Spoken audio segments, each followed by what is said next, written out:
Okay, let's start this. A little prayer. Just that. Yes. Okay. Good morning, Good Jem. morning, Anita. How are you today? I'm good, very good. Nice. I would like to do a short interview about your yoga journey. What inspired you to start practicing Ashtanga Mysore Yoga? I studied yoga by coincidence, well, not coincidence, but following a friend who was teasing me about yoga, Yes. trying to pursue me to attend my first class.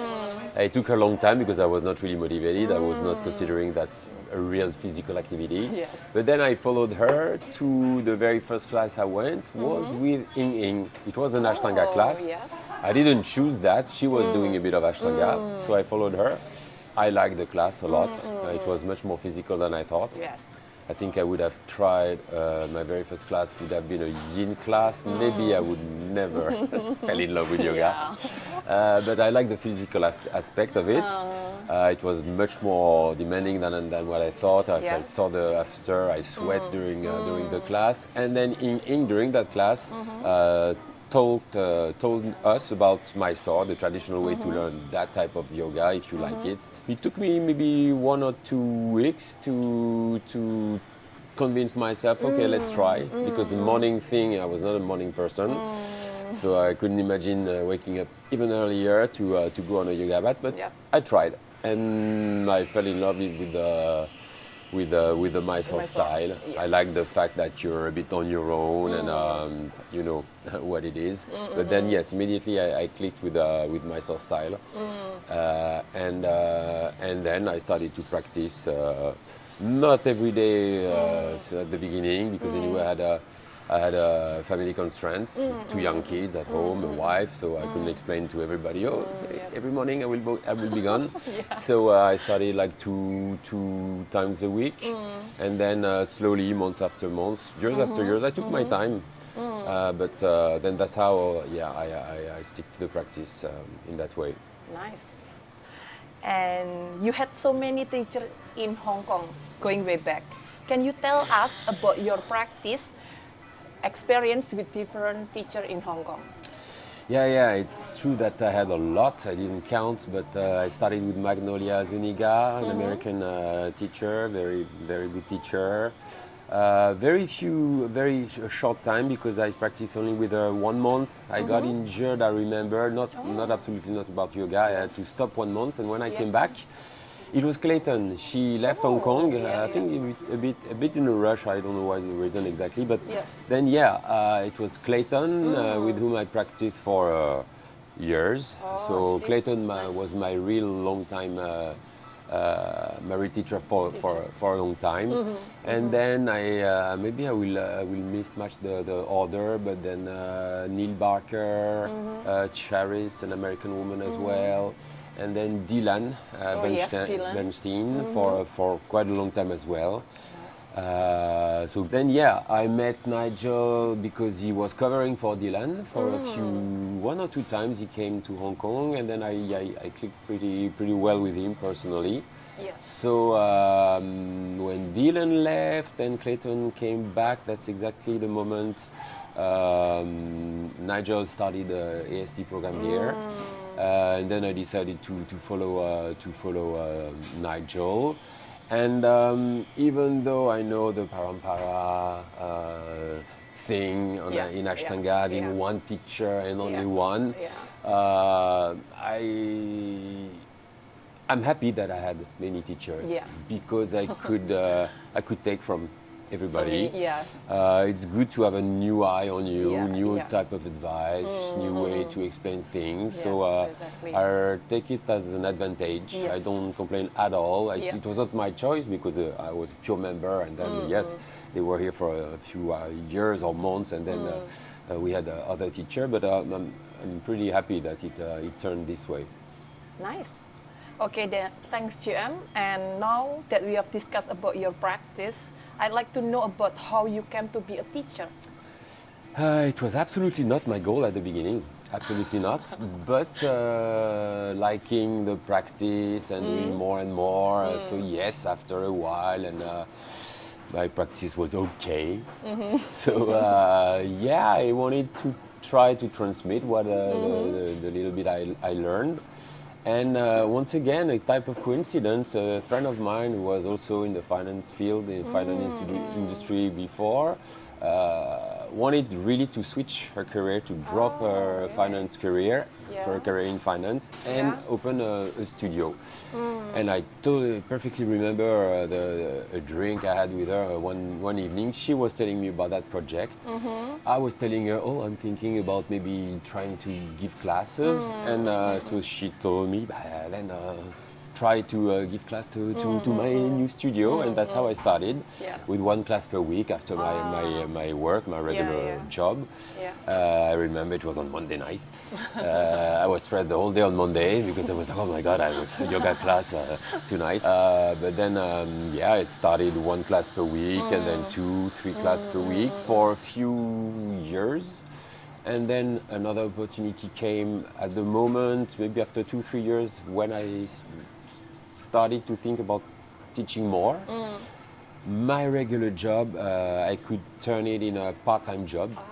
So perfect. I had still a kind of fixed income and more time to teach. And again, it lasted 2 years, something like that. And at that moment, I was really thinking about be full-time teacher. Again, my company made the decision to stop the part-time for my position, and they wanted to have somebody full-time again. So then I took it like a sign. Okay, so that's the moment to launch myself, and and then this is we're talking about 2017. What kind of training do you take at the time? Actually, it's training with David Swenson. I see. That the 40 hours training that he did a few times in Hong Kong. So I attended his training, but it's like super. I recommend it definitely. It's really only Ashtanga, so it's like and super practical. He explained how to adjust different ways, different type of bodies. You do it. You spend lots of time to adjust people, and people adjust you, so you can have feedback. And it's like I have an amazing memory of that teacher training. And then after that, yes, I was feeling okay. Maybe now I was feeling a bit more legit to give my first class. And right after, I started to teach at my friend's place at Anao Studio. So yeah, this is 2014. Oh, nice. And what challenge did you face when you starting as a yoga teacher, and how did you overcome them? At the beginning, I think because your lack of self-confidence, and like Yes, everything, you need to yeah. practice teaching to be more confident. So at the beginning, maybe I was paying too much attention to everybody's reaction in the class. I say everybody, it was only like, I remember my first class was only 4 people, so it's not like tons of, it was a small group, which was very, very good and very easy. But then, you look at every face, everything you say, if somebody is lifting the eyes, you're like, oh yeah, what did I say? Something is wrong. But then, no, quite fast, just doing it again and again, you have more confidence.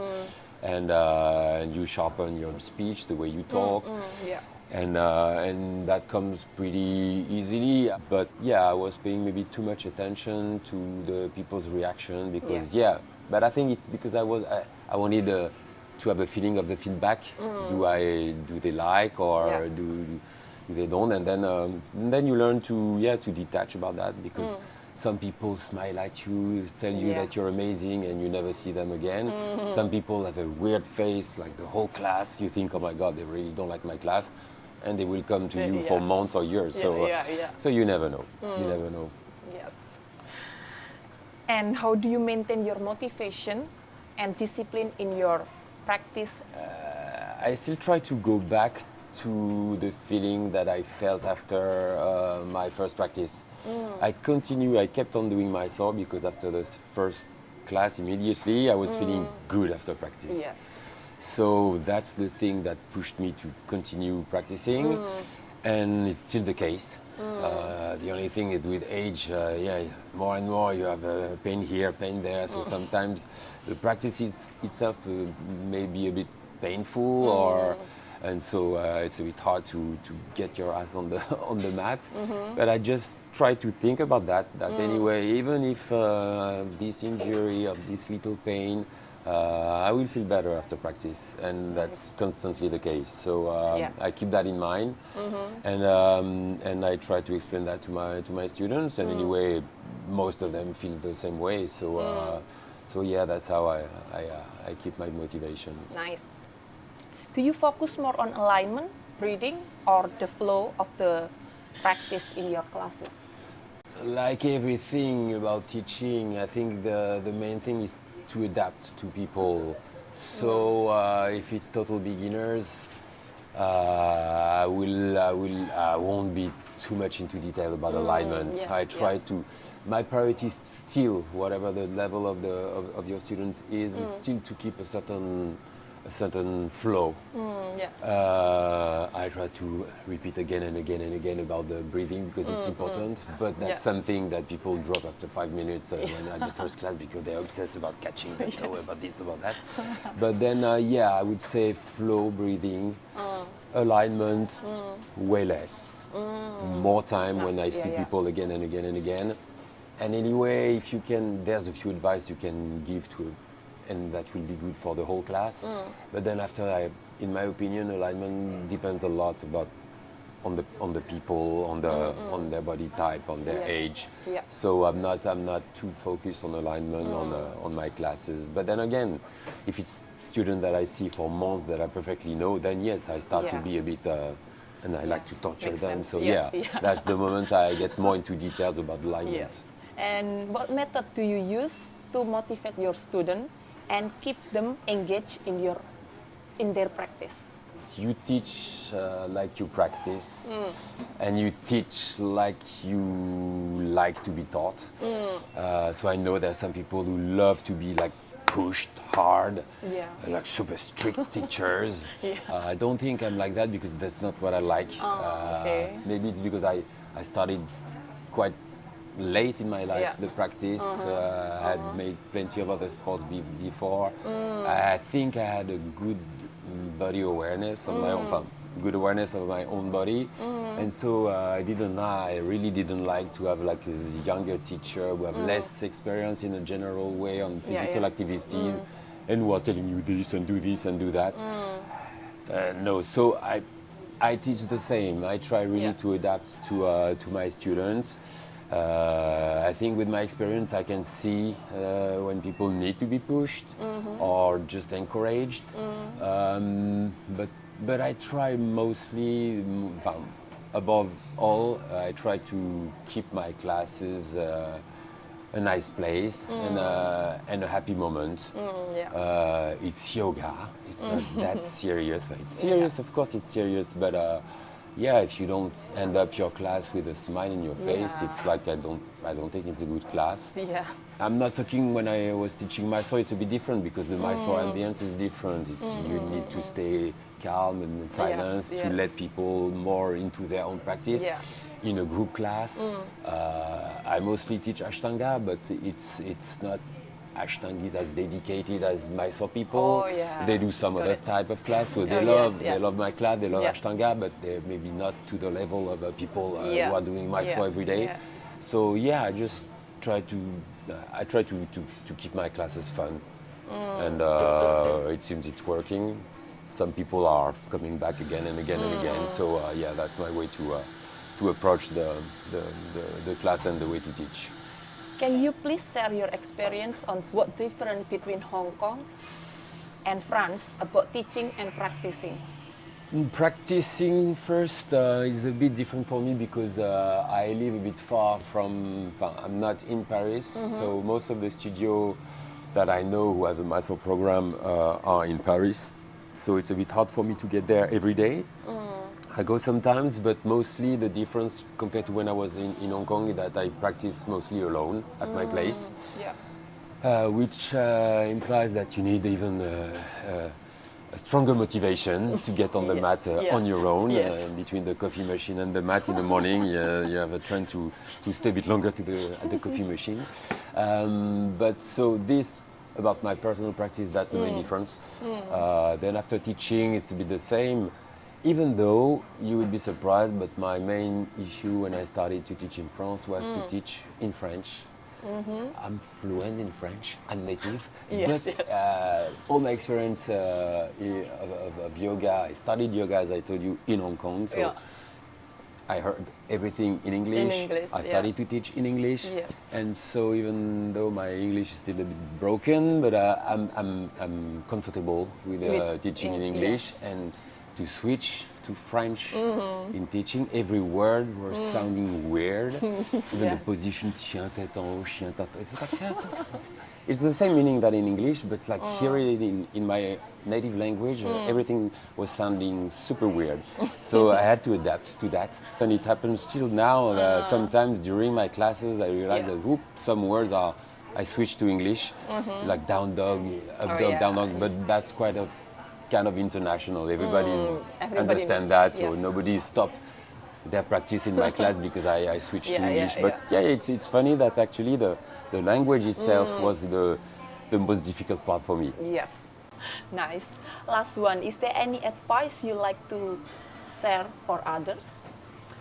I've seen too many people injured in yoga Oh, yeah. during my experience. So especially Ashtanga, I love the method. I love Ashtanga. I'm still doing it, and I consider myself an Ashtangi. But Yeah.